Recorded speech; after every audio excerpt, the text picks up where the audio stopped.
We are such stuff as dreams are made on, and our little life is rounded with a sleep. William Shakespeare, The Tempest.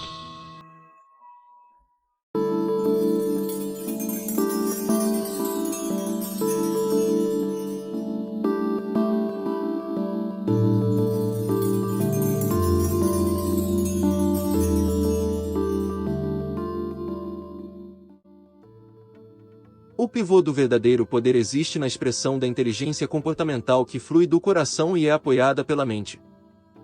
Em novembro de 2009, James deu uma entrevista de texto para a Conscious Media Network, um site dedicado a entrevistas em vídeo, áudio e texto com vários autores, professores e pesquisadores de cura não tradicional, psicologia e ciência. As entrevistas também incluem uma variedade diversificada de tópicos metafísicos e espirituais. Mais da metade da entrevista com James pertence aos maçons e aos Illuminati. Esse foco do entrevistador foi em grande parte impulsionado pelo lançamento do livro de Dan Brown, The Lost Symbol. Parte da preocupação dessas questões envolve o fato de que um grande número de fundadores da América eram, de fato, maçons, e que o livro de Brown, portanto, poderia levar à revelação do conhecimento superior que muitas pessoas suspeitam estar em posse dos maçons e outros grupos semelhantes. As perguntas restantes são principalmente sobre o soberano integral e o grande portal.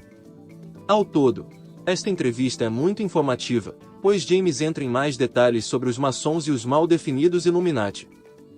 O último grupo é provavelmente mais bem identificado como os incunábulos no contexto do corpo de escritos de Tiago, embora ele não empregue o nome diretamente nesta entrevista. Mais importante, ele revela mais detalhes sobre o grande portal. Curiosamente, a incunábula e o grande portal são dois polos divergentes que representam o campo de conflito entre o status quo da elite oculta e as forças de mudança que estão provocando a era da transparência e expansão. O primeiro é simbolizado pela mente materialista inferior, e o último simboliza o surgimento da consciência soberana integral impulsionada pela primeira fonte. Assim, em seus núcleos, esses dois opostos se relacionam respectivamente com a personalidade do ego e o soberano integral.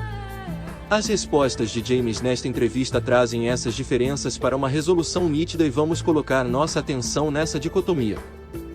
Esta entrevista dá um tom muito diferente da entrevista do Projeto Camelot do ano anterior. Em primeiro lugar, esta entrevista, embora muito mais curta, fornece insights mais profundos sobre a natureza da elite incunabula, mas James não os vincula com Anu e o sistema de supressão do soberano integral Anunnaki como no PCI. Em vez disso, ele identifica a incunabula como o Animus, que desempenha um papel proeminente na mitologia dos Unmakers. Em segundo lugar, a escolha de James da palavra alma nesta entrevista em oposição ao seu uso do termo soberano integral no PCI pode ser devido ao público mais amplo do CMN. Como acabamos de mencionar, o público do CMN é mais geral em seus interesses em comparação com o público do Projeto Camelot, que é muito focado em teorias da conspiração. Por conta dessa diferença, na entrevista do CMN, James aborda as questões com uma linguagem menos contundente, sem abrir mão de detalhes importantes. Ele abre a entrevista com uma resposta preliminar à natureza das questões, que, como já mencionado, incidem sobre a elite. Nossos hábitos de julgar os outros em geral, e a incunábula em particular, são abordados da seguinte forma. Se qualquer uma das minhas respostas parecer tendenciosa ou crítica, garanto que elas são meramente apanhadas na obscuridade das palavras e não refletem nenhum preconceito pessoal nem um julgamento de polaridade. Começo com a simples crença de que todos os humanos neste planeta se esforçam ao máximo. No entanto, apesar de suas melhores intenções, eles são vítimas de energias que são menos do que boas expressões de suas naturezas superiores. Esta declaração de abertura define assim a plataforma sobre a qual ele baseia suas respostas. Essa atitude de compreensão fica evidente na quarta entrevista de Neruda. Lá o Dr. Neruda descreve muitos funcionários de bancos, empresas de investimento, corporações, empresas de mídia, etc. que podem estar totalmente inconscientes de que são instrumentos de manipulação e abuso de poder orquestrados pelo incunábulo. Esses gerentes e CEOs de nível média superior são descritos principalmente como pessoas com famílias e entes queridos que procuram proteger e nutrir, assim como bilhões de outras pessoas ao redor do mundo. Agora, Isso não exclui a presença de indivíduos dedicados ao poder e controle sobre as massas, que ficam nas sombras e puxam as cordas da manipulação. Esta é a razão pela qual a inconábula é tão insidiosa. Suas maquinações são alimentadas por milhares de indivíduos que não entendem as complexidades subjacentes da maquinaria que mantém a humanidade aprisionada no sistema de supressão criado por Anu milhões de anos atrás. Sem o conhecimento de qualquer agenda global oculta, esses indivíduos estão simplesmente realizando as ações que garantem a sobrevivência e o crescimento de suas instituições. Consequentemente, as esperanças e medos da espécie humana são manipulados 24 horas por dia, 7 dias por semana por uma elite oculta, que emprega milhões de pessoas bem-intencionadas para manter a máquina de poder em boas condições de funcionamento, sem que eles percebam o propósito maior de seus supervisores desconhecidos. A mente e o coração. A mente tem sido tida em alta estima por virtualmente toda a elite religiosa, espiritual e científica. E isso ocorre porque o coração é percebido como suave, feminino, fraco e totalmente reativo. Conforme discutido brevemente anteriormente, este século será dominado por um conflito entre as forças materialistas da mente da personalidade do ego e as forças espirituais do coração do soberano integral. O primeiro domina nossa civilização global e o último foi relegado a um papel inferior pelas forças combinadas da ciência materialista, tecnologia e interesses comerciais.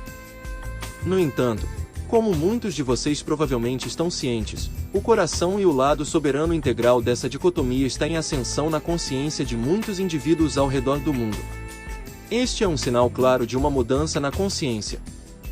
No início da entrevista, James é rápido em apontar que o suposto conhecimento superior possuído pelos maçons e outras sociedades secretas não tirará a humanidade de sua atual crise global. Pelo contrário, a inteligência do coração e a expressão das 6 virtudes de apreciação, compaixão, perdão, humildade, compreensão e valor são as chaves para neutralizar as emoções negativas que mantêm a humanidade com medo, lembrando que o medo é uma ferramenta poderosa usada pela elite. Não se trata de obter a posse de um conhecimento superior secreto, mas de expressar as virtudes do coração, o que requer apenas uma quantidade mínima de conhecimento que qualquer um pode aplicar às emoções negativas. Nesta visão, também é importante salientar que há uma diferença distinta entre as emoções mais comuns exibidas pelo coração sentimental do ego e as emoções mais elevadas do soberano integral que irradiam através do coração espiritual. O coração possui uma inteligência incomum, resiliência e capacidade de fluir e se adaptar. Não estou falando do coração sentimental, o coração que é falado em nossa cultura como sendo sensível, sentimental, solidário, atencioso e necessitado. O coração do empoderamento é o ponto de consciência dentro do indivíduo onde a vibração da igualdade é acesa pelo Criador, é a consciência original. É o lugar onde ocorre a interface entre a individualidade e a unidade. O coração da iluminação é perfeitamente sóbrio e lúcido. É fortalecido, e é capaz de compaixão e amor sem fim. Ele não pode ser esgotado a menos que o indivíduo o desligue. O coração sentimental, o coração da indulgência e do cuidado excessivo não tem relação com o coração do empoderamento, e é fundamental fazer essa distinção. O coração sentimental e o coração soberano integral têm suas contrapartes na mente. A mente é diferenciada como a mente inferior do ego pessoal e a mente superior do soberano integral. O primeiro reflete as crenças da personalidade do ego nascida do sistema da mente humana de Anu, enquanto o último reflete a consciência do soberano integral. A mente inferior é a mente material e a mente superior é a mente espiritual. No final desta entrevista, James se refere à mente superior como um componente-chave da expressão do soberano integral no mundo físico. Ele compara o sistema coração-mente a uma jornada metafórica. Neste estágio de nossa jornada na Terra, o coração é a ferramenta mais útil que podemos usar para a passagem crítica pela qual estamos atravessando agora. Uma vez que a prática do coração esteja firmemente estabelecida por um grande segmento da humanidade, a mente superior pode então ser utilizada para o próximo estágio de nossa jornada. Uma admissão final. Percebo que alguém poderia ler minhas respostas e sentir que desconsiderei a mente como um órgão de segunda categoria em relação ao coração. Este não é o caso. A mente não é uma entidade única, tem muitas facetas diferentes, algumas são sutis e altamente espiritualizadas, e algumas são obsessivamente destrutivas ou equivocadas. A mente superior, ou espiritualizada, se posso chamá-la assim, permanece indescritível neste momento para a humanidade. A mente superior será a melhor ferramenta mais tarde na jornada, mas, por enquanto, o coração é o que melhor serve à humanidade. Não há julgamento de que o coração é superior à mente ou vice-versa. A verdade é que eles estão conectados, na mesma rede de luz, e não se pode invocar a sabedoria do coração sem tocar a mente superior. Ele é como uma força indutiva que atrai a vibração da igualdade para a esfera planetária. Uma vez que esta vibração é onipresente e ancorada no planeta, a humanidade pode então empregar sua próxima ferramenta na jornada, a mente superior. Antes de continuarmos, outro fator-chave em nossa busca por conhecimento superior é que não precisamos de um intermediário para nos fornecer esse conhecimento. Ninguém precisa se colocar sob a orientação de sacerdotes, gurus ou sistemas psicológicos para praticar a vida do coração e expressar a perspectiva soberana integral de unidade. Igualdade e verdade, a prática do coração já está dentro de nós esperando para ser ativada. A elite e o Animus, esta parceria entre a liderança da humanidade e o Animus foi para benefício mútuo. A realeza recebeu liderança não porque os deuses os favorecessem, mas porque se entendia que a realeza garantiria a escravização da humanidade. James pinta uma nova perspectiva sobre a natureza dos indivíduos que formam a elite. Originalmente eles formavam grupos, organizações secretas e escolas esotéricas como alternativas à influência de religiões esotéricas que dependiam de ameaças e fé para manter o controle sobre seus seguidores. Tiago explica.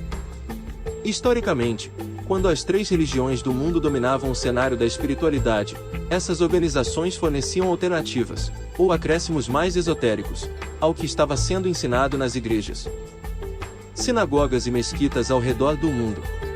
Essas interpretações mais brilhantes dos ensinamentos espirituais ressoaram com aqueles que estavam intelectualmente preparados para apreciá-los. Assim, esses grupos esotéricos começaram com as melhores intenções e levaram aqueles que entraram em seus grupos a insights mais profundos sobre a espiritualidade.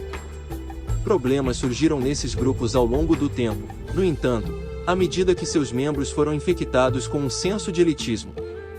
Como resultado, ao longo dos anos, esses grupos tornaram-se gradualmente mais interessados em proteger seu conhecimento superior das massas ignorantes, as pessoas comuns, do que educá-los para visões de mundo baseadas em práticas espirituais liberadas dos sacerdotes que se interpunham entre os fiéis e Deus. Eventualmente, a elite da elite se retirou para sua própria camarilha secreta e criou agendas de poder, e esse grupo de elite é chamado de incunabula por James. As ambições dessa superelite levam à inculcação de energias escuras nesses indivíduos. Aqui a imagem cruza a fronteira para outras dimensões das quais residem as fontes dessas energias escuras. James explica isso melhor. Na frequência da ambição de um único indivíduo que as energias escuras podem entorpecer a sabedoria do coração e despertar a astúcia da mente obscurecida. Qualquer organização que exerça um poder significativo deve lidar com essa realidade. O poder é o pivô da escuridão energias, e eles entendem que as aspirações de liderança são as mais fáceis de corromper e se curvar ao seu vetor sutil, mais persistente, na mente obscurecida. Esta é a própria natureza do elitismo. Essas energias não são baseadas em humanos, mas sim de um reino dimensional diferente. Não vou entrar no assunto aqui porque é um tema muito complexo, mas basta dizer que essas energias estão observando essas organizações e os aspirantes a líderes nelas, buscando influência de sua dimensão na humana.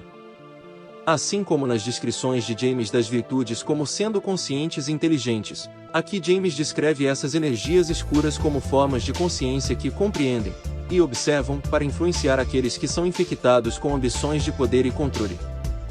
Como James observa acima, este é um tópico complexo, que ele explica no PCI como Anu e seu sistema de supressão do soberano integral.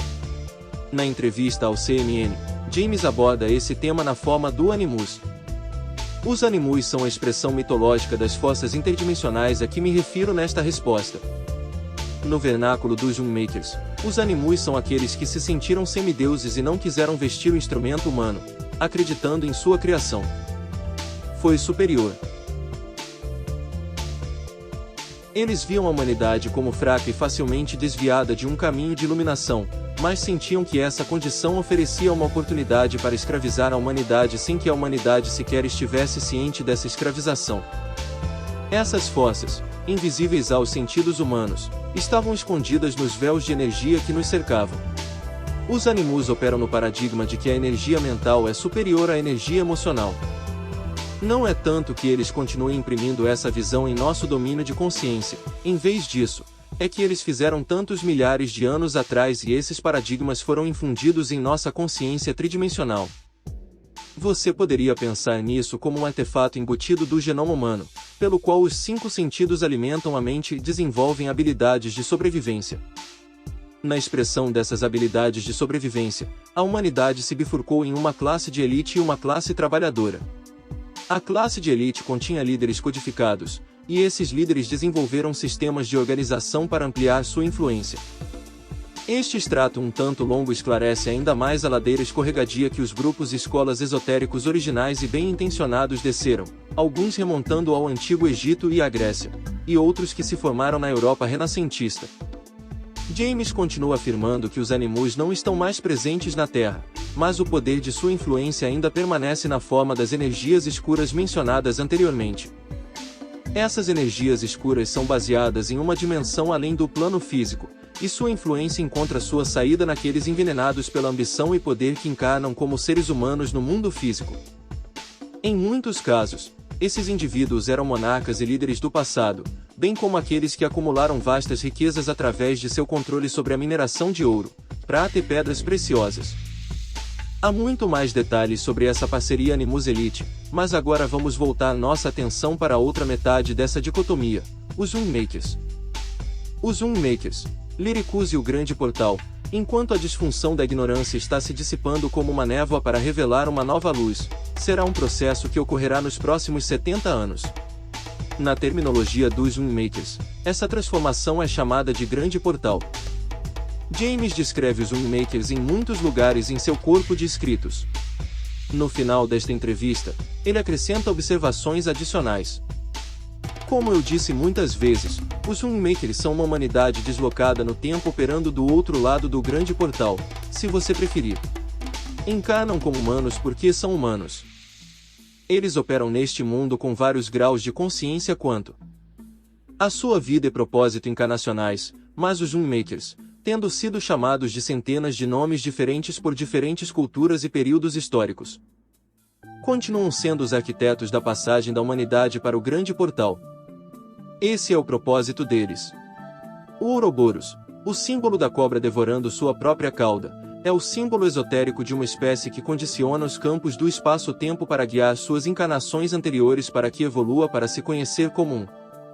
Esta passagem contém informações das quais já podemos estar cientes, informação que é fácil de entender, mas talvez o conceito mais difícil de entender esteja relacionado ao tempo. Como James afirma, os Unmakers, incluindo ele próprio, são deslocados no tempo. Isso implica que eles são do futuro, e ainda mais estranho, que eles são nós do futuro. Este conceito é muito complicado para investigar aqui. Pode, no entanto, produzir insights profundos ao dedicar um tempo para contemplar seu significado e implicações. Esta próxima citação dá mais alimento para o pensamento. Como a espécie opera a partir da consciência da alma, o que os Unmakers chamam de soberano integral, eles são capazes de condicionar o espaço-tempo para que possam ajudar os estágios iniciais da humanidade. É um pouco análogo a um adulto que é capaz de retroceder no espaço-tempo e sussurrar ideias ou insights de sua perspectiva adulta na mente no coração de seu corpo quando era apenas uma criança. A parte infantil deles pensaria nesses pensamentos e ideias como originais, como seus próprios, o que, de certa forma, eles são, embora se originem de seu eu futuro. De forma indireta, este extrato conecta os Unmakers à descoberta do Grande Portal, porque esta é a principal razão pela qual os Unmakers estão voltando no tempo para nos oferecer sua orientação. Os próprios Unmakers não são muito discutidos nesta entrevista, e a ordem de ensino Lyricus é mencionada ainda menos, mas este é um bom lugar para reiterar que a grande maioria dos professores de Lyricus são Unmakers. A este respeito, Lyricus parece ser um braço operacional dos Unmakers que tem a responsabilidade de guiar a humanidade ao Grande Portal. Parte da descoberta do Grande Portal, além da existência do soberano integral, é que nossos soberanos integrais compreendem um mosaico de um ser. Algumas pessoas podem desconfiar do conceito de ser único porque parece significar que nossa individualidade será perdida à medida que formos absorvidos por uma existência de colmeia amorfa e semelhante a Bob. Pelo contrário, a unicidade não significa que a individualidade não existirá mais, muito pelo contrário. A individualidade é aumentada no paradigma do ser único, é simplesmente alinhada a um propósito coletivo, e esse propósito é explorar e compartilhar a sabedoria acumulada do ser único através da criação. Isso não significa que a humanidade é uma mentalidade de colmeia, conforme descrito na ficção científica. A alma do ser único é uma entidade conectada que opera como um corpo unificado de criação coerente alinhado às frequências mais altas que surgem das dimensões do não-tempo, não-espaço e não-matéria. Mais adiante na entrevista, o Grande Portal é descrito com mais clareza. O Grande Portal não está presente na Terra neste momento. É uma tecnologia, uma nova ciência e uma prática espiritual que permitirá ao instrumento humano coletivo provar irrefutavelmente a alma humana como uma consciência imortal que se expressa através de uma vida encarnada e multifacetada. Essa consciência é um pivô fundamental da humanidade e mudará todos os aspectos da vida da família humana e da Terra. Os guias espirituais da humanidade são humanos verdadeiramente deslocados no tempo que experimentaram este grande portal e, através da orquestração do tempo, retornaram a períodos históricos e ajudaram pessoas e organizações específicas a mover sua tecnologia, ciência e práticas espirituais na direção do Grande Portal. Resumindo, os Unmakers de Lyricus são deslocados no tempo quando encarnam como seres humanos, o que eles são. De uma maneira difícil para nós entendermos, eles estão voltando ao passado para nos guiar ao Grande Portal. Essa descoberta alterará completamente nossa civilização em todos os aspectos, das teorias científicas às teologias religiosas, da medicina à psicologia e das estruturas hierárquicas das corporações aos governos. Com efeito, entraremos em uma fase inteiramente nova de evolução como uma espécie que estenderá nossa exploração inicial da Terra à exploração multidimensional do cosmos. James é então convidado a descrever a lição mais importante que podemos aprender nesta transição nos próximos 70 anos. As prioridades da prática. No Lyricus há uma frase chamada prioridades da prática. Nós a usamos para descrever como um indivíduo coloca seu foco nas práticas que importam. Não no sentido de realização, mas no sentido de manejar a energia do coração para as necessidades da família humana. A prática de viver com o coração e as 6 virtudes equivale à vibração da igualdade, às vezes chamada de tom da igualdade. Em termos simples, isso significa que todos os seres humanos são iguais em unidade, igualdade e verdade, apesar das fragilidades e fraquezas que todos possuímos. Mantendo a atitude do soberano integral em todos os nossos encontros diários, estamos sendo solicitados a trabalhar a partir do amor e da luz do coração. Nesta era de alta tecnologia e imenso acesso à informação via internet, a prioridade da prática do coração pode parecer uma atividade ineficaz e ingênua, mas esta prática é o sistema de energia mais compatível em relação à energia da mudança dimensional. Esta não é uma mudança para mais conhecimento, mesmo para o oculto, o chamado conhecimento superior da incunábulo, mas, em vez disso, é uma mudança para o amor espiritual. Como apontado nesta entrevista, o mundo não precisa de mais conhecimento neste período crítico da história, mas precisa de mais amor na forma de compreensão, perdão e compaixão. O mundo precisa de atitudes e expressões de humildade, apreço e coragem para defender os indivíduos das injustiças e preconceitos que se espalham pela sociedade, produzindo violência e miséria e sofrimento incalculáveis. A polaridade das espécies é indutora de medo. Isso só serve ao propósito daqueles que se alimentam do medo, e há toda uma indústria do medo na Terra. Mas essa indústria tem um prazo de validade, e embora a descoberta do Grande Portal a extinga, essa indústria já está diminuindo. A ferramenta-chave que você, leitor, pode considerar usar é a prática das 6 virtudes. Ao fazer desta prática uma prioridade sobre a busca e acumulação de conhecimento arcano e esotérico, você pode se alinhar com a frequência da mudança de consciência que está em andamento. Então você se juntará a outros que estão servindo a humanidade e nosso planeta na era da transparência e expansão. As virtudes do coração são acessíveis e simples. Sua potência é uma ordem de magnitude maior do que as energias da mente. Eles são uma força conectada, e não há nada de novo neles. Eles têm sido a constante na vida encarnacional da alma. Agora, fiquem com a entrevista propriamente dita. Conscious Media Network, pergunta 1. O mais novo trabalho de Dan Brown, The Lost Symbol, está chegando às mentes coletivas de dezenas de milhões de pessoas em um momento em que os Estados Unidos estão prestes a passar por uma grande reviravolta. Você pode nos contar sobre as implicações espirituais de ter os ideais mais secretos e iluminados de alguns dos antepassados da América revelados neste momento para a população em geral? Introdução de James. Gostaria de começar esta entrevista com uma breve declaração. Se qualquer uma das minhas respostas parecer tendenciosa ou crítica, garanto que elas são meramente apanhadas na obscuridade das palavras e não refletem nenhum preconceito pessoal nem um julgamento de polaridade. Começo com a simples crença de que todos os humanos neste planeta se esforçam ao máximo. No entanto, apesar de suas melhores intenções, são vítimas de energias que são menos do que boas expressões de suas naturezas superiores. Essa realidade requer uma dose constante de compaixão, compreensão e perdão para manter o equilíbrio. Há apenas um antídoto para julgar outra pessoa: abençoe-a. Se abençoarmos as pessoas em vez de julgá-las, agiremos mais genuinamente com nossos corações e nos libertaremos do medo. James, resposta 1. Muito do conhecimento que está sendo processado para consumo em massa, seja através de filmes facilitados, livros, obras de arte, sites ou descobertas científicas, está centrado nos paradigmas mais antigos do conhecimento esotérico, e tende a ser sobre os poderes mentais, que se presume serem mais essenciais e práticos do que os poderes do coração, ou campo emocional. É o princípio desses ideais secretos e iluminados que a mente, se devidamente ativada, usando certos princípios, tecnologias ou rituais, invocará o conhecimento superior, atraindo-o para o aspirante e preenchendo-o com a compreensão de como ser Deus. Visivelmente ausente dessa equação da divindade está a inteligência comportamental. De fato, a inteligência comportamental é a equação, e suas partes são revestidas de palavras como apreciação, compaixão, humildade, perdão, compreensão e valor. O conhecimento antigo, ou sabedoria perene como às vezes é chamado, não é um conjunto de segredos a guardar, mas sim uma expressão de emoções que qualquer um pode aplicar em sua vida cotidiana.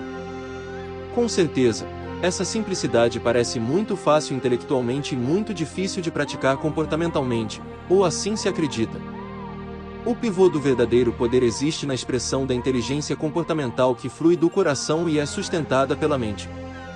E é a partir dessa base, estabelecida no centro físico, o coração do indivíduo, onde vive a conexão com a vibração da igualdade, e é essa vibração que alimenta todas as coisas chamadas de Deus por o conhecimento antigo. Dito isso, os segredos dos antepassados da América, se não incluírem como fundamento a inteligência comportamental, são apenas segredos da mente, e não possuem nenhum poder particular nos campos de vibração que realmente importam. Eles podem ajudar as ambições das pessoas. Eles podem atrair sucesso e glamour conforme determinado por uma cultura de ganância. No entanto, como os segredos vão, eles vivem na esfera da mente e têm pouca ressonância com o coração ou mesmo os pontos de pivô da ascensão humana.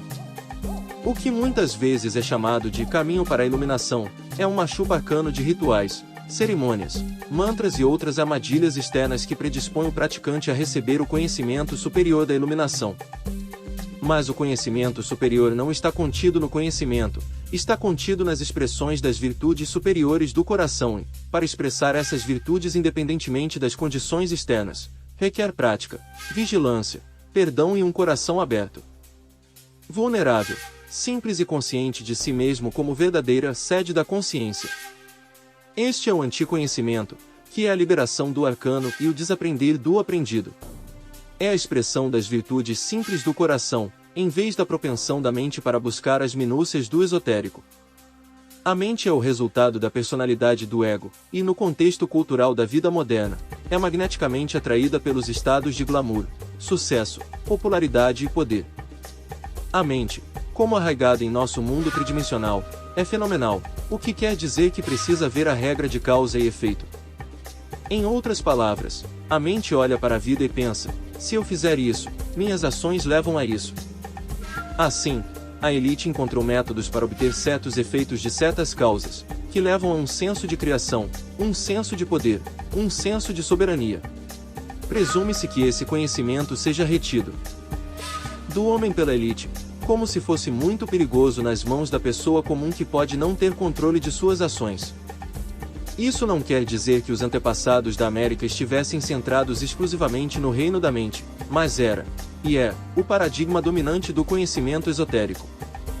A mente tem sido tida em alta estima por praticamente toda a elite religiosa, espiritual e científica, e isso ocorre porque o coração é percebido como suave, feminino, fraco e totalmente reativo. O desenvolvimento desta percepção foi tudo parte da camuflagem ou diminuição do verdadeiro poder da humanidade. O coração possui uma inteligência em comum, resiliência e capacidade de fluir e se adaptar. Não estou falando do coração sentimental, o coração que é falado em nossa cultura como sendo sensível, sentimental, solidário, atencioso e necessitado. O coração do empoderamento é o ponto de consciência dentro do indivíduo onde a vibração da igualdade é acesa pelo Criador, é a consciência original. É o lugar onde ocorre a interface entre a individualidade e a unidade. O coração da iluminação é perfeitamente sóbrio e lúcido. É fortalecido, e é capaz de compaixão e amor sem fim. Ele não pode ser esgotado a menos que o indivíduo o desligue. O coração sentimental, o coração da indulgência e do cuidado excessivo não tem relação com o coração do empoderamento, e é fundamental fazer essa distinção. Há quem diga que se você entende todos os fatores conspiratórios do mundo, se você tem conhecimento dos mistérios antigos, se você sondar as profundezas da física e as alturas da cosmologia, então você é uma pessoa de conhecimento superior, talvez até mesmo uma pessoa autorrealizada. Mas se essa percepção não for conquistada por atos do coração virtuoso, então a percepção será vazia e de curta duração. Essa condição é o que alimenta a busca pelo esotérico e por que as escolas de mistérios, misticismo, conhecimento arcano e caminhos semelhantes evoluem para organizações como os maçons. A busca é interminável porque a estratificação do conhecimento está sempre tentadoramente fora de alcance, ou protegida do profano. CMN. Questão 2. Dentro desta obra de ficção popular vem também o desvelamento das tradições e rituais mais sofóricos dos maçons modernos, o que inevitavelmente criará confusão entre os leitores. Alguns dos que também estão familiarizados com o lado negro das agendas maçons Illuminati. Você pode, por favor, lançar alguma luz sobre a origem e a verdadeira intenção dos Illuminati e dos maçons como você vê? James. Resposta 2. A classe de elite, aqueles dotados de projetos especiais, capacidades intelectuais, habilidades técnicas ou habilidades de liderança não estão muito preocupados com as implicações espirituais de seu trabalho. E isso inclui os antepassados da América e praticamente todos os estados da história. Aqueles que fundaram um país que está livre do sangue real, geralmente ficam presos a um círculo de elite, em praticamente todos os aspectos da sociedade, incluindo artes, educação, comércio, governo, tecnologia e mídia. Os maçons viram a importância de atravessar os círculos sociais e integrar uma abordagem mais igualitária aos seus membros. Isso lhes daria alcance, um funil mais amplo, se você quiser, para atrair o conjunto de talentos do qual eles exerceriam poder e influência. Os Illuminati adotaram uma abordagem diferente. Eles viam os círculos de elite do homem, aqueles com uma orientação mais igualitária, como salas de festas para as massas. Seu foco era a riqueza e a propriedade dos recursos naturais, sabendo que um clube muito mais exclusivo seria o resultado e que os membros deste clube poderiam se infiltrar em outros círculos de elite, sequestrando suas agendas para servir aos Illuminati. Como em qualquer organização global, os membros dos Illuminati, assim como os maçons, têm uma ampla gama de características, agendas, motivos pessoais e paixões, mas há maior homogeneidade dentro dos Illuminati quando comparados aos maçons. Percebo que os maçons foram creditados com uma codificação e decodificação muito engenhosa e que eles foram creditados com grandes feitos de percepção das obras arcanas dos místicos da história. E alguns diriam que já descobriram o maior de todos os conhecimentos e o esconderam em seus cofres particulares por medo de que fossem mal utilizados. No entanto, a verdadeira sabedoria nunca chega a um indivíduo até que ele esteja pronto. E quando estiverem prontos, não está nas mãos de nenhum ser humano ou organização decidir. Quando uma pessoa está pronta, a verdade a encontrará. Eles não exigem um grupo de busca, um mantra ou um guru ou uma caverna no topo da montanha. A verdadeira sabedoria está no coração, sóbria e desimpedida, e sempre esperando, e não há poder na Terra que possa criar uma barreira entre essa verdadeira sabedoria e o indivíduo devidamente preparado. A única questão é qual é a melhor preparação. É a participação em uma organização coletiva como os maçons ou uma igreja ou uma organização espiritual. É ler os antigos livros do conhecimento. Está indo para suas tendas de suor e missões de visão. Para todas as pessoas, é a mesma resposta.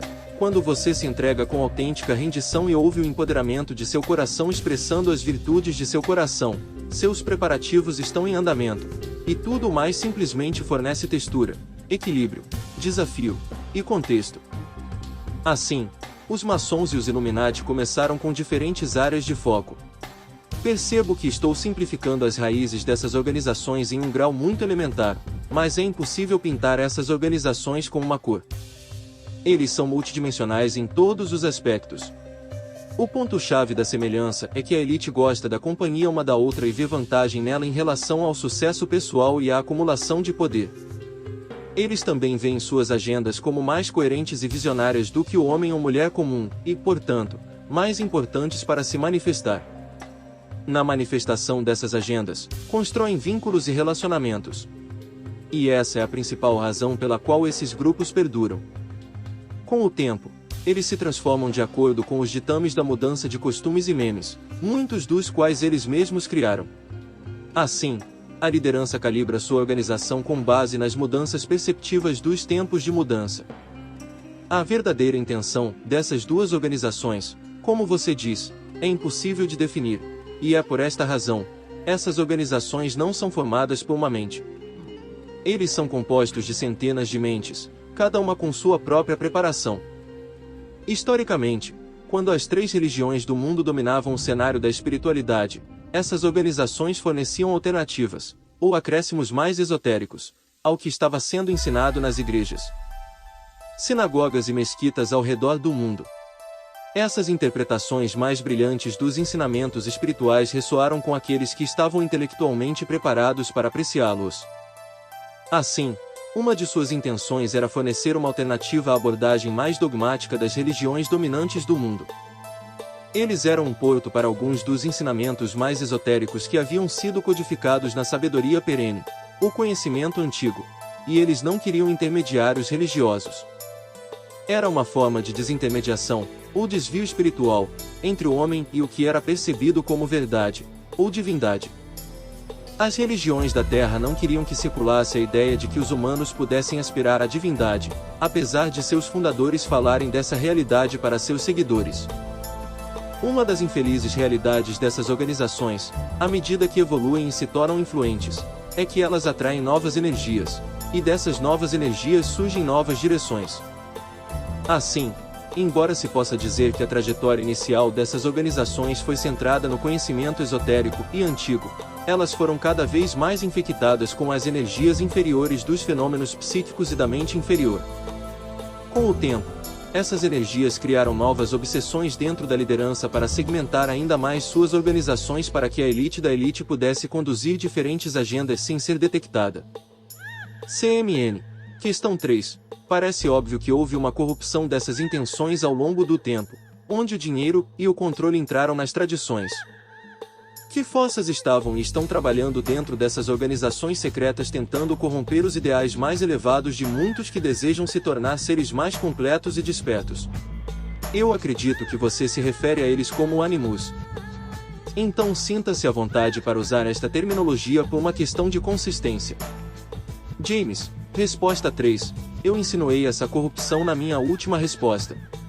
As intenções são fáceis de mudar à medida que nos aproximamos do poder humano, resultado da ambição, da ganância e do amor ao glamour. Nos níveis mais altos dos maçons e dos Illuminati estão os humanos, repletos de falhas humanas e excessos de ambição. Embora possam não ter compaixão pela pessoa comum, eles ainda têm os mesmos problemas, apesar de sua riqueza. Eles permanecem imersos em uma realidade de ignorância, eles simplesmente lutam contra o reino da ignorância com maior fervor intelectual do que a pessoa comum. A pessoa comum sempre foi escrava da desunião, sobrevivência e ambição, deixando pouco tempo para contemplar o caminho da iluminação.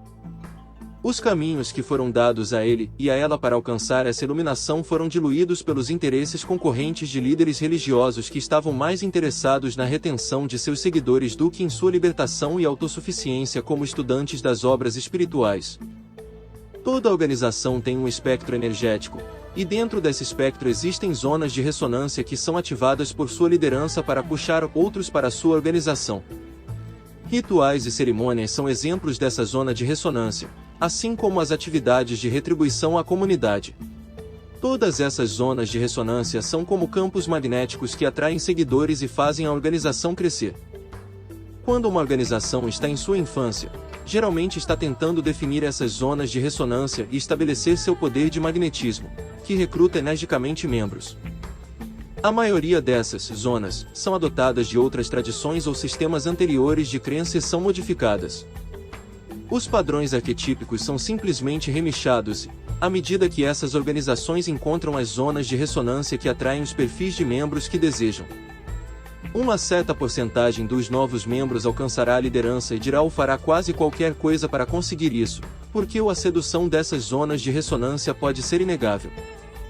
Este é o começo do fim porque é na frequência da ambição de um único indivíduo que as energias escuras podem embotar a sabedoria do coração e despertar a astúcia da mente escurecida.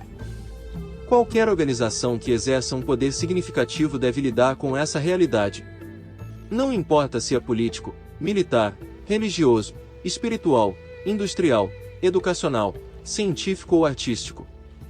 O poder é o pivô das energias escuras, e eles entendem que as aspirações de liderança são as mais fáceis de corromper e curvar-se ao seu vetor sutil, mais persistente, na mente escurecida.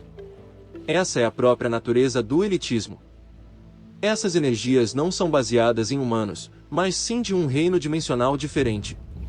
Não vou entrar no assunto aqui porque é um tema muito complexo, mas basta dizer que essas energias estão observando essas organizações e os aspirantes a líderes nelas, buscando influência de sua dimensão na humana.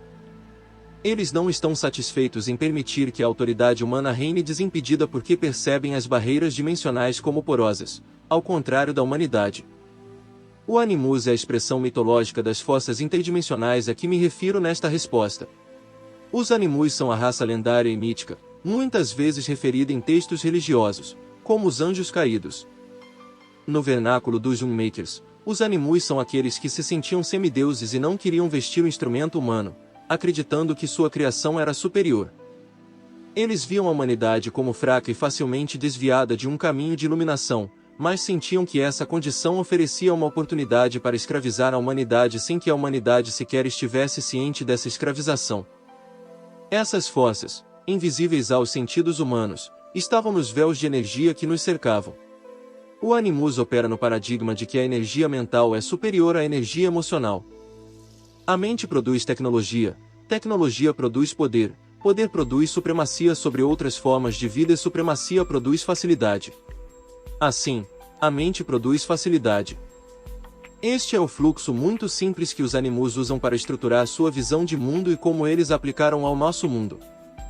Não é tanto que eles continuem a imprimir essa visão em nosso domínio de consciência, em vez disso, é que eles fizeram tantos milhares de anos atrás e esses paradigmas foram infundidos em nossa consciência tridimensional.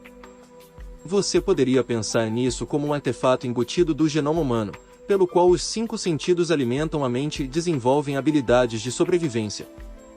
Na expressão dessas habilidades de sobrevivência, a humanidade se bifurcou em uma classe de elite e uma classe trabalhadora. A classe de elite continha líderes codificados, e esses líderes desenvolveram sistemas de organização para ampliar sua influência. A bifurcação é apenas a divisão celular da vida, continua a bifurcar e multiplicar as classes de influência. Na classe mais alta de influência estava a realeza e sua corte interna. A religião tornou-se outra classe de elitismo, assim como as organizações militares. Essas classes de influência foram os alvos fáceis do Animus milhares de anos atrás. Eles imprimiram seus sistemas de castas na visão de mundo mais ampla da humanidade, e, como resultado, conseguiram governar o mundo através das manipulações de um punhado de humanos. Os Animus não estão mais aqui na Terra, mas seus sistemas de manipulação permanecem nas mãos de líderes ambiciosos, todos bastante humanos, e todos ecoando a mente obscurecida de seus deuses dos tempos antigos que permanecem ocultos em uma dimensão de existência inteiramente sobrenatural. O Animus não procurou corromper os caminhos da iluminação, em vez disso, de uma maneira muito deliberada, eles inventaram a iluminação, mas com uma importante reviravolta na história. Um humano deve ter um intermediário entre eles e Deus. Deus não estava dentro do coração, Deus estava fora na abstração do céu. Deus era diferente da humanidade. O conhecimento era da mente. A mente era o catalisador de toda a iluminação e a sede da consciência. O coração era uma bomba mecânica. A mente era o caminho para a divindade, desde que o intermediário certo estivesse ajudando você.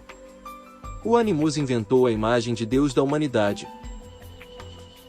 Eles não queriam que a humanidade visse Deus, ou uma inteligência superior, ou Criador como algo que fosse a totalidade da humanidade. Esse conceito em particular foi habilmente suprimido, e qualquer um que exaltasse esse conceito era um herege e eliminado da ordem social. Assim, as ordens da religião, espiritualidade, esoterismo e até as práticas místicas das ordens secretas desconhecidas pelos estudiosos de hoje, todas viam Deus como algo separado da humanidade, e essa humanidade foi criada a partir dessa força de Deus. A humanidade era uma forma de vida fraca que se comportava como um animal egoísta, dificilmente apto a receber as graças de seu Criador.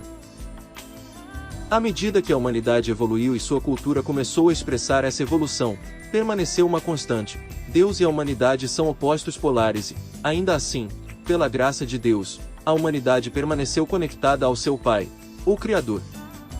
Nenhuma das chamadas fraternidades secretas pode ser culpada por corromper o caminho para a iluminação. Eles apenas embelezaram a corrupção que era a obra do Animus. Eles o funcionalizaram e criaram zonas de ressonância para promulgá-lo. Isso é tudo o que se pode dizer. CMN. Pergunta 4. Foi uma intenção ao longo da história moderna para o Animus se infiltrar especificamente nessas organizações e criar confusão neste momento da história em que a clareza é tão desesperadamente necessária? James. Resposta 4. Você sem dúvida já ouviu a frase de que as crianças são tão impressionáveis. A humanidade, como um todo, compartilha dessa faculdade. A humanidade estava em sua infância quando as forças interdimensionais do Animus estavam cortando as asas da humanidade. Esta parceria entre a liderança da humanidade e o Animus foi para benefício mútuo. A realeza recebeu liderança não porque os deuses os favorecessem, mas porque se entendia que a realeza garantiria a escravização da humanidade. Uma vez instalada esta estrutura, o Animus construiu um relógio, que continuaria a funcionar de século em século. Na história moderna, o Animus esteve ausente, e ainda assim as impressões da história antiga perduram tanto no genoma humano quanto comportamental. A ignorância do que a família humana realmente é permanece tão difundida quanto o ar. A ciência e a religião agitam as águas e despertam os sedimentos dessa ignorância como magistrais condutores de ofuscação. Não intencionalmente, na maioria das vezes, mas com o mesmo resultado. A família humana é um organismo único que se conecta através do coração. Este único organismo é o Salvador que buscamos, o intermediário que nos foi dito era necessário. E, no entanto, cavando na mente e buscando a face externa de Deus, aprendemos na direção errada. Nossa impressionabilidade atrai as mentalidades e modelos que estão cada vez mais desatualizados e mal ajustados às nossas necessidades de hoje. Nossa confusão é resultado disso. Pode-se escolher culpar organizações secretas, fanáticos religiosos ou Animus, mas a sabedoria do coração continua sendo nosso portal de novos comportamentos e nossa porta de entrada para a iluminação, não apenas para nós, mas para a humanidade em geral. Uma das falácias da iluminação é que ela é pessoal. Sou eu aprendendo o conhecimento secreto, e de alguma forma, conhecendo esse conhecimento, me torna uma pessoa melhor. Talvez eu me torne um escritor melhor, um pai melhor, uma pessoa de negócios melhor, um ser humano melhor. No entanto, a sabedoria do coração da inteligência comportamental, o que chamo de 6 virtudes do coração, é feita para todos. Não é pessoal. É buscar a conexão com todos. É a redescoberta da vibração da igualdade, aquela sinfonia de integração que define a humanidade como um ser. É esta descoberta que estamos lutando para entender. E a sua descoberta está assegurada. CMN, pergunta 5. De todos os cantos do mundo já se escreveu que chegaria um tempo em que a humanidade começaria a despertar, lembrar, transformar-se em uma espécie mais coesa e alinhada cosmicamente. O alinhamento com o centro galáctico foi apontado, assim como outras condições astrológicas que fariam uma abertura energética para este despertar em massa. Foi sempre do interesse do público em geral que o conhecimento superior fosse protegido por um punhado de monges, sacerdotes, cientistas e adeptos até a chegada desta época, ou isso era uma função do Animus? James, resposta 5. O conhecimento superior nunca foi protegido, nem exigiu proteção. Como eu disse, a humanidade simplesmente aprendeu na direção errada. Não é como se o conhecimento superior fosse uma bomba nuclear ou que pudesse ser usado por alguém para manipular outros, destruir alguém ou criar caos a partir da ordem. O conhecimento superior não pode ser subvertido, modificado ou recombinado de outra forma para ser algo além de benéfico e de apoio. Imagine que você tivesse um código secreto, e toda vez que esse código fosse falado, o amor encheu o mundo. Se você compartilhasse esse código com os outros, e eles o falassem, mais amor entraria no mundo, e isso cresceu e se expandiu até que a humanidade começou a se ver como um ser conectado no coração. Todas as práticas, rituais, cultura, pompa e circunstância que nos dividem se dissolveriam em meio a essa maré crescente de amor. Assim, esse código seria considerado por muitos como prejudicial às suas antigas formas de fazer negócios. Eles tentariam tornar ilegal falar esse código e compartilhá-lo. Eles tentariam colocar o gênio de volta em sua garrafa. Isso estaria protegendo o conhecimento superior. No entanto, como você sabe, não existe um código ou fórmula secreta.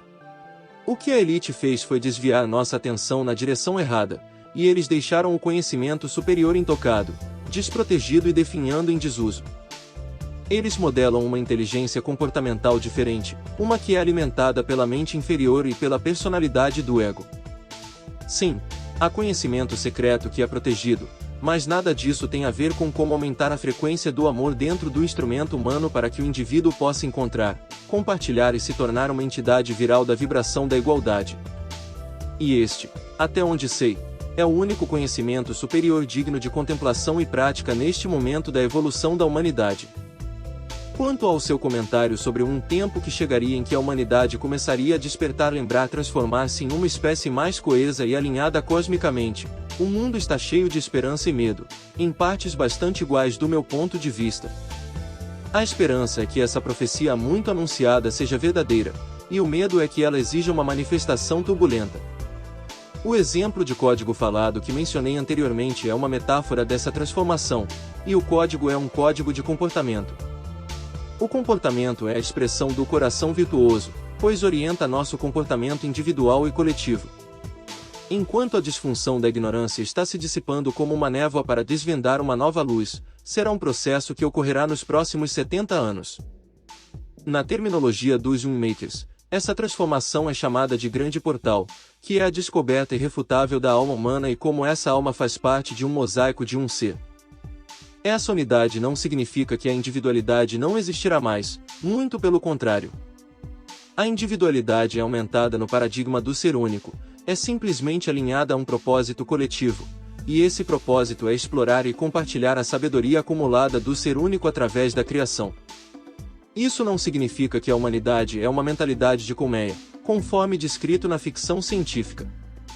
A alma do ser único é uma entidade conectada que opera como um corpo unificado de criação coerente alinhado às frequências mais altas que surgem das dimensões do não-tempo, não espaço e não matéria.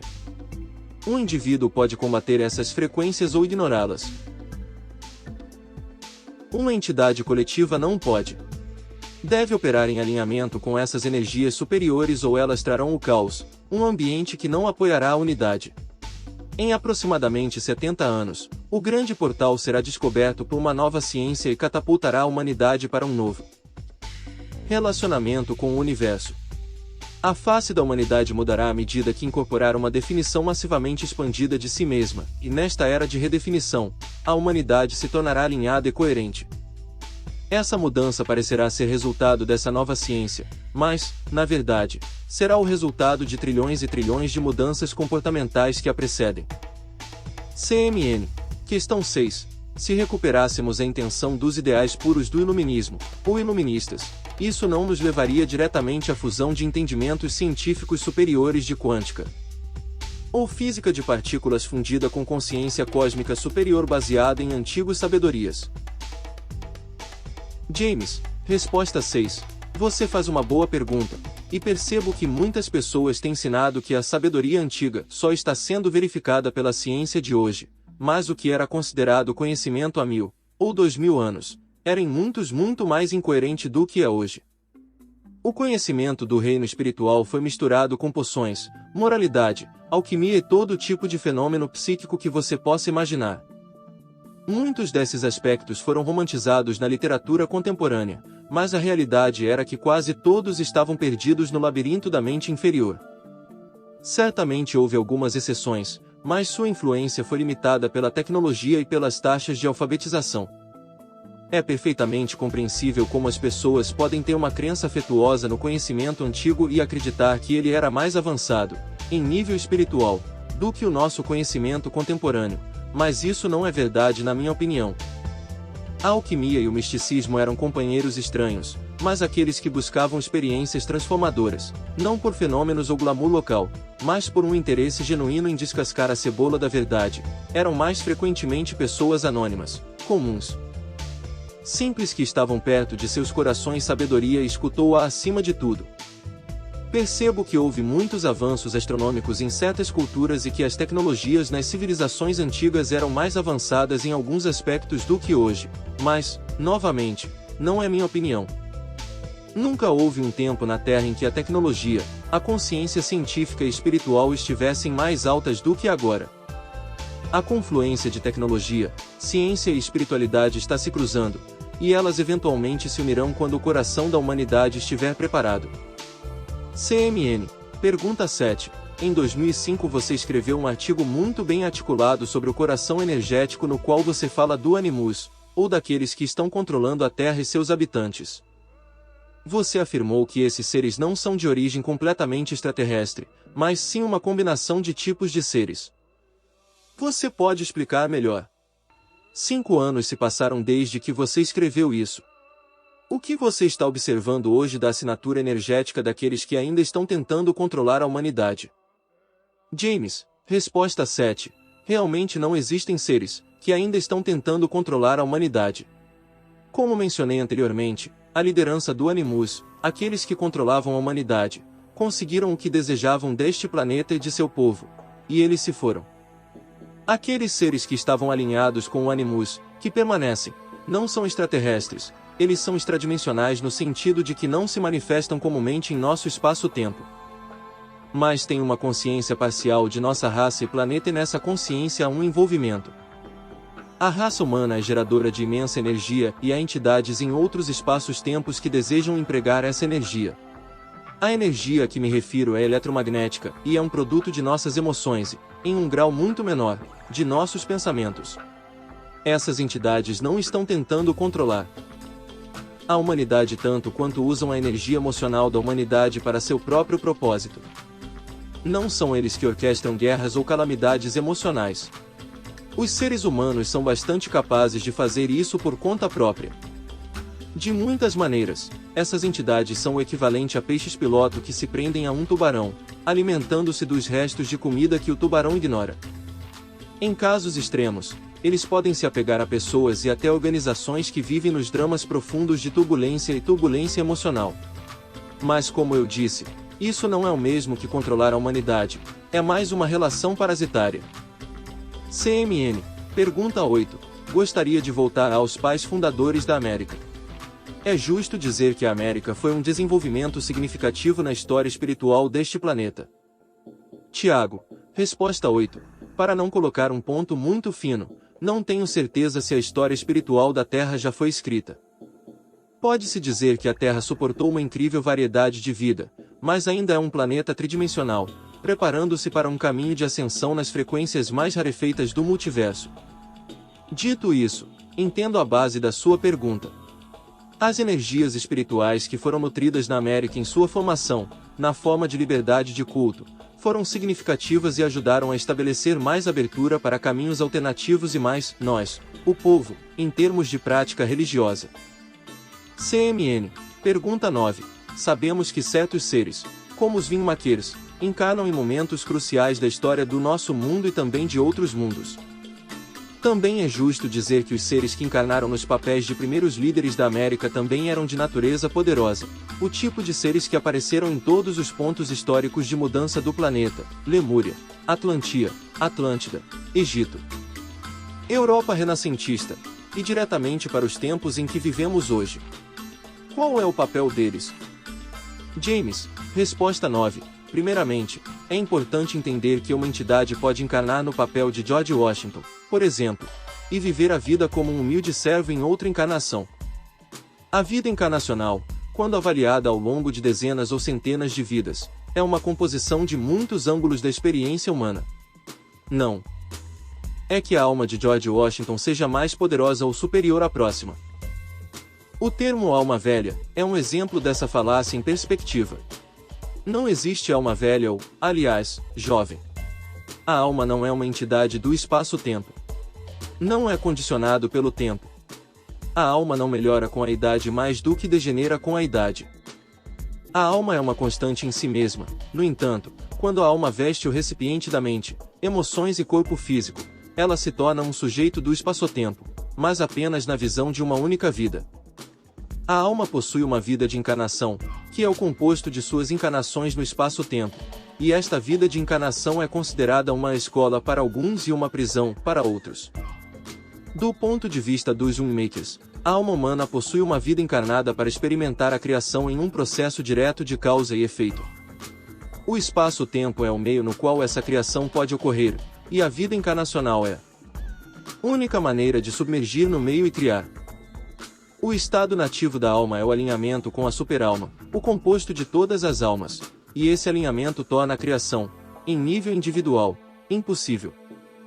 Assim as almas decidiram se separar da superalma e viver como expressões soberanas.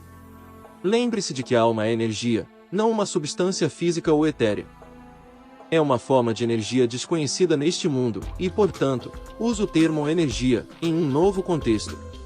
E embora os cientistas estejam sondando as bordas externas de sua existência com várias teorias, levará várias gerações até que essa sondagem produza provas indiscutíveis. Assim, uma alma soberana tem uma vida encarnacional, e dentro desta vida estão compartimentadas inúmeras encarnações dentro da família humana através do espaço-tempo, mas sempre cruzando a Terra. A Terra é o acampamento base para a vida encarnacional e a partir dela a alma soberana se torna criadora em uma tela temporária. Deixe-me te dar outro exemplo. Muitas pessoas discutiram as crianças, índigo, que parecem ser mais avançadas psíquica e espiritualmente em sua consciência do que a maioria das pessoas. Essas crianças são consideradas almas velhas ou almas fora do planeta, que estão vindo para a Terra agora para ajudar a ancorar as novas vibrações e ajudar na transformação da Terra e da humanidade. Mas, todas as gerações desde o advento da humanidade na Terra, tiveram filhos, índigos. Estas são as vidas encarnacionais de almas que estão posicionadas para criar uma aceleração do campo espaço-tempo, ou meio, que todas as almas soberanas usam como sua plataforma de criação. Você poderia pensar no campo espaço-tempo da Terra como um repositório encarnacional para almas soberanas.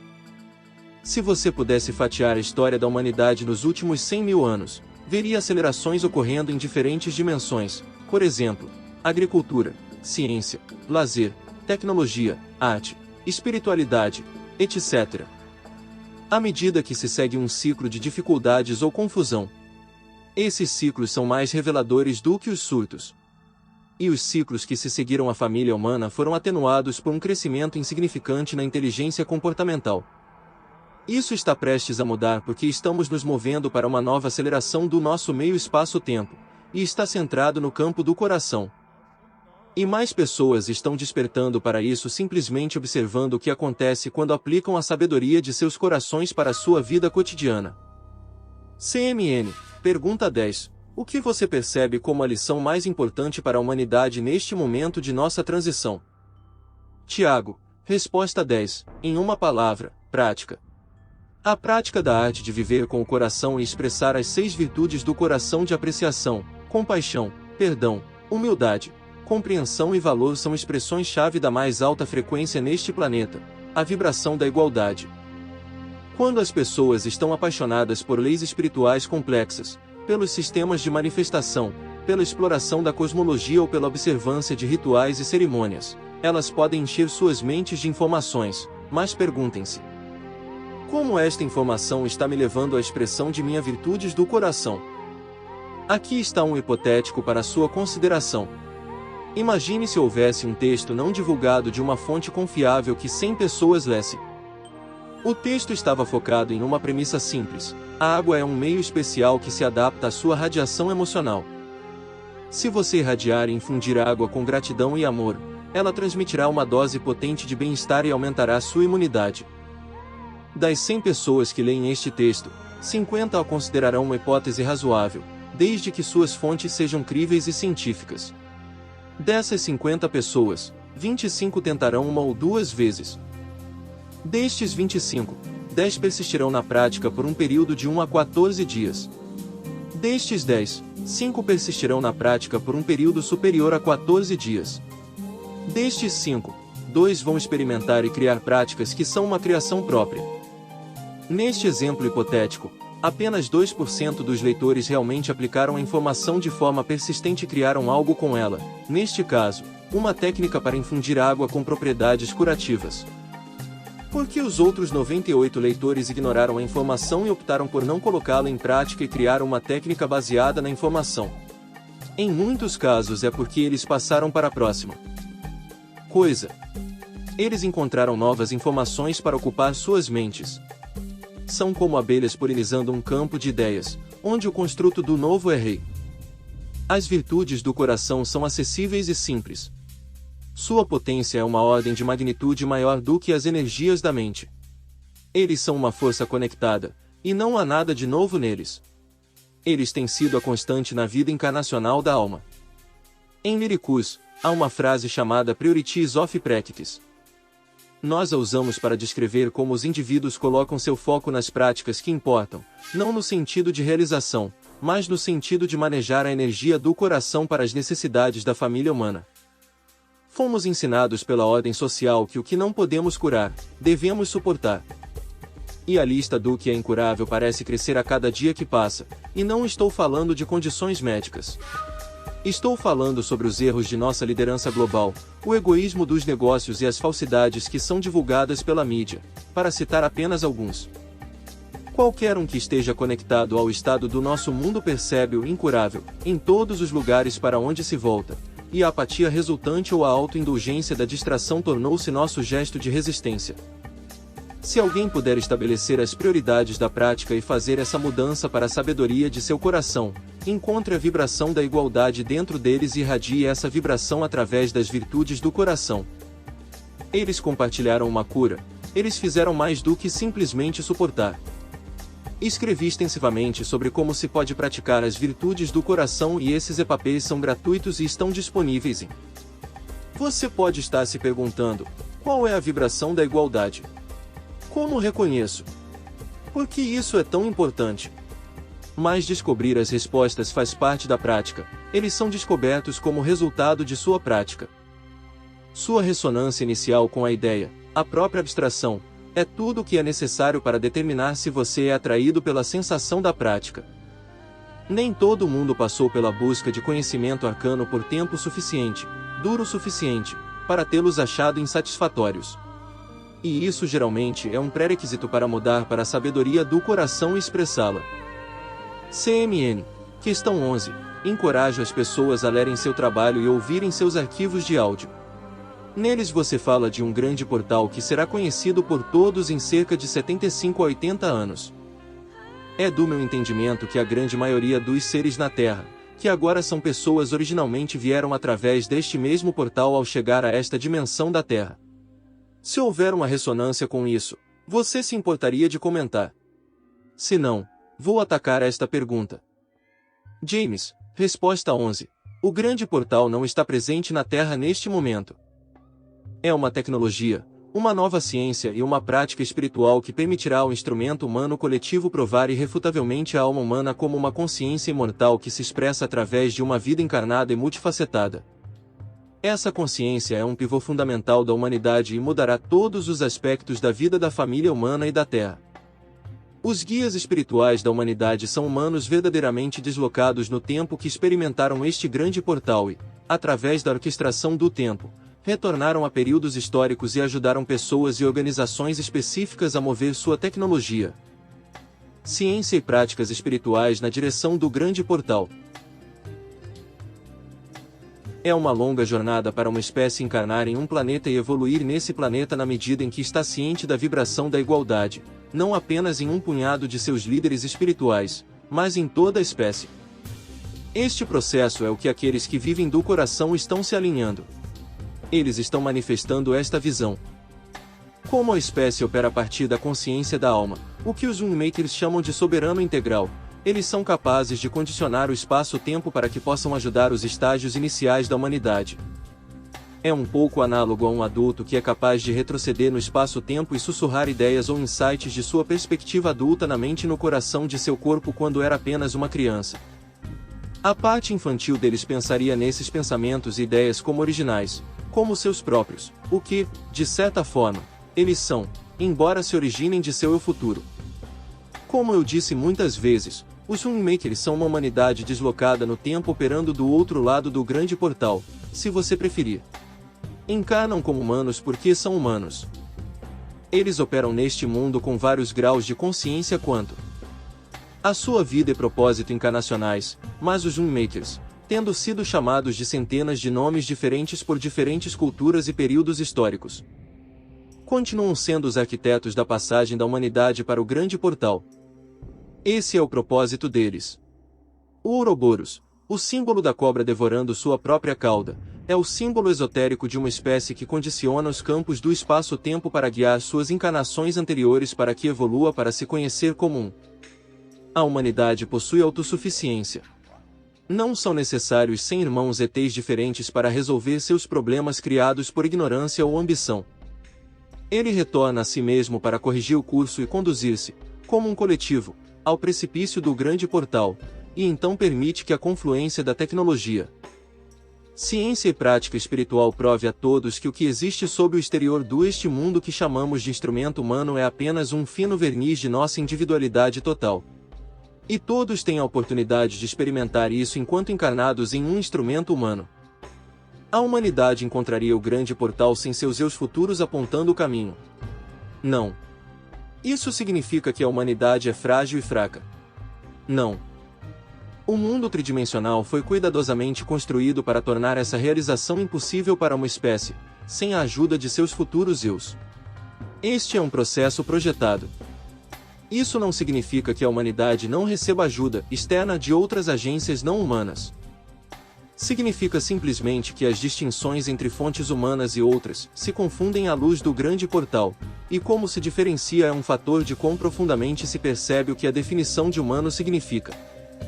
Praticamente todas as pessoas definem o ser humano como o complexo corpo-cérebro. Alguns incluem o campo emocional nessa definição e também incluem a consciência. Alguns até estendem sua definição para a própria Terra, ou pelo menos a interconexão. Mas, o genoma humano é tão antigo e tão distante que torna a definição de humano, como a conhecemos hoje, análoga a como o universo foi definido no século XII. A polaridade das espécies é indutora de medo. Isso só serve ao propósito daqueles que se alimentam do medo, e há toda uma indústria do medo na Terra. Mas essa indústria tem um prazo de validade, e embora a descoberta do grande portal a extinga, essa indústria já está diminuindo. Sim, existe o mal em nosso mundo. Sim, Existem aqueles que são mal orientados pela mente obscurecida. E sim, os artefatos do Animus estão ao nosso redor na forma de enculturação e limitação. Pode-se viver com medo dessas realidades e buscar explicações racionais nos textos das escrituras ou da ciência, ou pode-se conectar com a sabedoria de seu coração e expressar suas virtudes e se tornar uma fonte de luz neste mundo. Uma admissão final. Percebo que alguém poderia ler minhas respostas e sentir que desconsiderei a mente como um órgão de segunda categoria em relação ao coração. Este não é o caso. A mente não é uma entidade única, tem muitas facetas diferentes, algumas são sutis e altamente espiritualizadas, e algumas são obsessivamente destrutivas ou equivocadas. A mente superior, ou espiritualizada, se posso chamá-la assim, permanece indescritível para a humanidade neste momento. Imagine que você está em uma viagem e arrumou uma mochila de suprimentos. Você usa esses suprimentos com base em sua posição na jornada, por exemplo, grampos quando estiver escalando uma encosta de montanha gelada, raquetes de neve quando você está atravessando um campo de neve profunda. A humanidade está em uma jornada, em certos períodos do espaço-tempo, o coração é a melhor ferramenta. Esse é o caso agora. A mente superior será a melhor ferramenta mais tarde na jornada, mas, por enquanto, o coração é o que melhor serve à humanidade. Não há julgamento de que o coração é superior à mente, ou vice-versa. A verdade é que eles estão conectados, na mesma rede de luz, e não se pode invocar a sabedoria do coração sem tocar a mente superior. Energeticamente, eles estão ligados, mas o coração, para usar outra analogia, é o melhor volante por enquanto, porque é uma força de expressão tão poderosa que induz a vibração da igualdade neste mundo. É como uma força indutiva que atrai a vibração da igualdade para a esfera planetária. Uma vez que esta vibração é onipresente e ancorada no planeta, a humanidade pode então empregar sua próxima ferramenta na jornada, a mente superior. Do meu mundo para o seu, James.